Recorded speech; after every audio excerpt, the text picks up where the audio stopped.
नमस्कार, मेरा नाम राजू देवी है।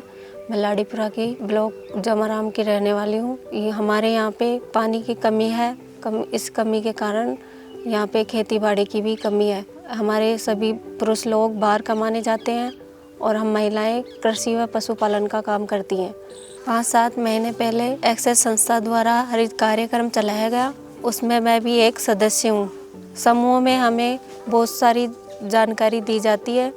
उसमें हमें मचान के बारे में भी बताया गया। मचान में हमने रुचि दिखाई, उसके लिए हमें चयन किया गया। फिर हमें हरित कार्यक्रम द्वारा बीज, तार, बांस और रस्सी मिली और फिर हमें एक्सेस संस्था और कृषि विभाग द्वारा प्रशिक्षण दिया गया। फिर हमने मचान तैयार किया। मचान में हमने 3 तरह की फसल लगाई। उसमें ऊपर लौकी, नीचे पालक धनिया तैयार किया। पहले हम एक ही तरह की फसल लगा सकते थे, अब हमने छोटी खेती में 3 तरह की फसल तैयार की। उससे हमें पिछले साल से 30% ज़्यादा मुनाफा हुआ और हमें मचान अच्छा लगा। इस बार हमारा उत्पादन अच्छा हुआ। हम आगे भी अच्छा उत्पादन करते रहेंगे। और मैं हरित कार्यक्रम चलाने के लिए लकाशिया और एक्सेस संस्था का धन्यवाद करती हूँ।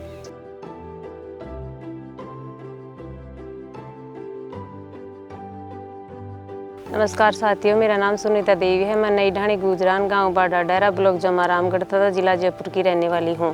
हमारे यहां पर बेरोजगारी बहुत ही ज़्यादा बढ़ी हुई है क्योंकि हमारी तरफ ज़मीन भी बहुत कम है, खेत भी बहुत छोटे छोटे हैं। इसी कारण हम महिला और पुरुष दोनों ही खेती व पशुपालन पर बहुत ही ज़्यादा निर्भर रहते हैं। 8-9 महीने पहले हरित कार्यक्रम के अंतर्गत एक्सेस डेवलपमेंट संस्था के द्वारा हमारे यहाँ पर एक समिति का गठन किया गया, जिसमें मैं जीपी जिला की सदस्य हूँ।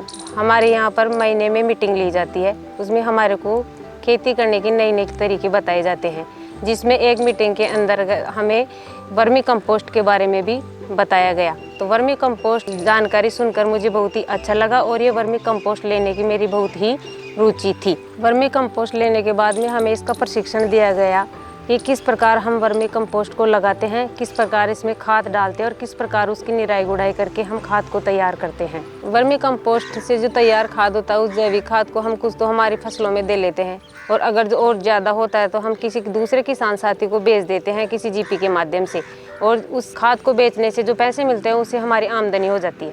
पहले हम रासायनिक खाद खरीद कर लाते थे, अब हम वो रासायनिक खाद बिल्कुल नहीं खरीदते और हमारा जो पैसा लगता है उसका आधा पैसा ही अब जैविक खाद पर हम खर्च करते हैं। इससे हमारी आमदनी हो जाती है और बचत भी हो जाती है। मैं हरित कार्यक्रम चलाने के लिए एक्सेस डेवलपमेंट व लकाशिया फाउंडेशन का धन्यवाद करती हूँ।